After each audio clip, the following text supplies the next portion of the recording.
The Nintendo vs. Palworld lawsuit has been hated by basically every corner of the gaming community, and despite many people believing that there's no way that Nintendo could get anywhere with this absurd lawsuit, there are still several ways that they could win the case. So in this video, I'm going to tell you every way that Nintendo could realistically beat Palworld in court. And make sure to watch all the way to the end for the craziest way that Nintendo could win the case. Let's get started. One of the more obvious ways that Nintendo could win the lawsuit is by changing their patents. When Nintendo originally filed their case against Palworld, they made the claim that Palworld was infringing upon a few of their patents that they held in Japan. These patents included the mechanic of throwing a ball at a creature to capture it. But recently, the Japanese Patent Office informally rejected the patents that Nintendo is trying to build their case on. Because of the rejection, Nintendo only has one choice if they want to pursue Palworld using their patents. And that is that they would have to change them. When the Japanese Patent Office rejected Nintendo's patents informally, they've given Nintendo a chance to revise their patents before they are officially rejected. That means that Nintendo can edit their patents so they're more specific and upheld by the Japanese Patent Office,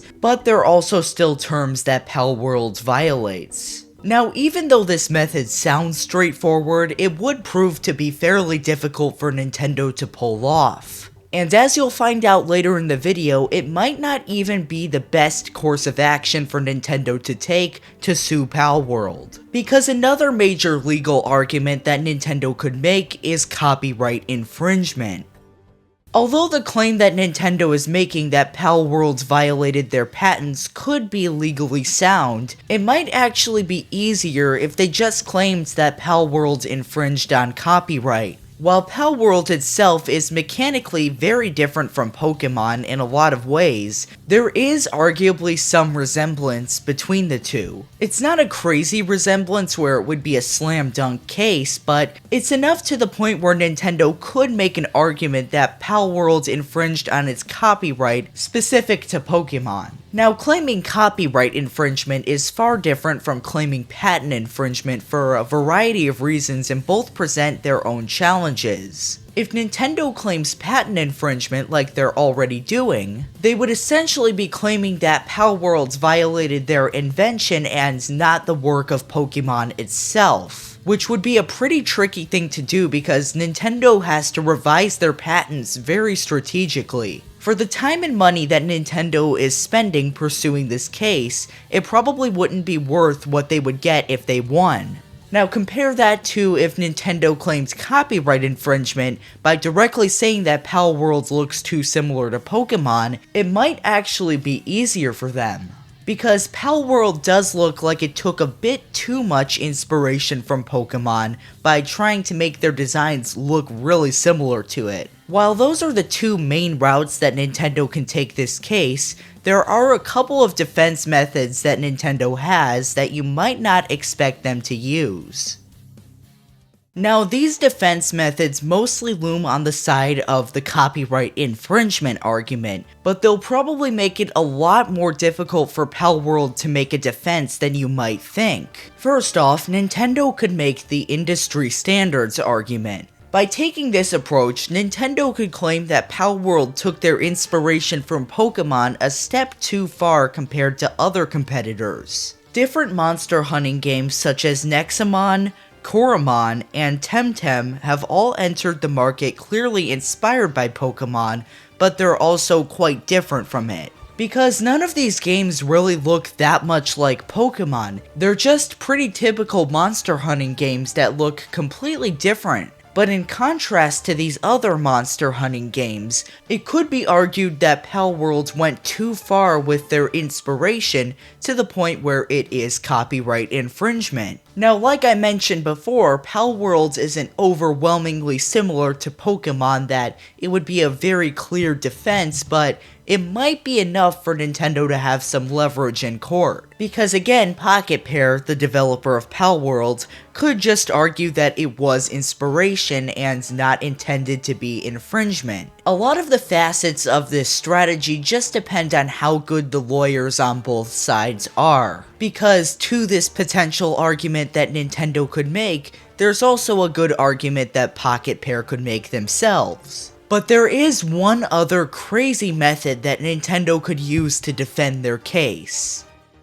Now, this last argument would look really bad for Nintendo if they actually tried to make it in court, but they still could potentially get somewhere with it. Nintendo could essentially try to argue that Palworld unexpectedly tried to undermine their brand by trying to siphon their Pokemon audience away from them and to Palworld. They would essentially be claiming that Palworld was trying to attract potential Nintendo customers by undermining what Pokemon is as a brand. Now, be sure to let me know what you think of this crazy potential argument that Nintendo could make in the comments, but if Nintendo has enough evidence that Palworld undermines their brand, they could potentially make this argument. Now, normally I would assume that no company would actually try to make this kind of case in court, but the way the Nintendo vs. Palworld lawsuit already is, it wouldn't surprise me if Nintendo tried to. Now, although proving market harm could be a viable solution if Nintendo is skilled enough, it would still be an extremely hard argument to actually make. Nintendo would have to have extremely clear-cut evidence stating that Palworld shook the market unexpectedly, and even then, this would still be a really hard case to make to the court, because Pocketpair could defend themselves by claiming that Palworld is mechanically very different from Pokemon, and if they can successfully do that, Nintendo's market harm argument just would not work that well. But that's assuming that Nintendo makes all of these cases separately. If they combine all of the points that I mentioned into one full argument, Nintendo could actually win the lawsuit. Pocketpair does have tons of arguments themselves that they can make in court, but if Nintendo is able to do a good job of defending themselves, it might not be as much of a cakewalk for Pocketpair as you might expect. Now again, this is just speculation at this point, we don't actually know what's going to happen yet. But I do think that even though this case is absolutely insane, Nintendo does have a better chance of winning than everybody thinks. And at the end of the day, it most likely would not be worth what they actually get at the end if they do win the lawsuit. But let me know how you think Nintendo will handle themselves in court when proceedings actually start down in the comments. Also, don't forget to like, subscribe, and hype this video if you enjoyed it. And hit that notification bell if you want more updates on this lawsuit. But anyway, thanks for watching and have a great day.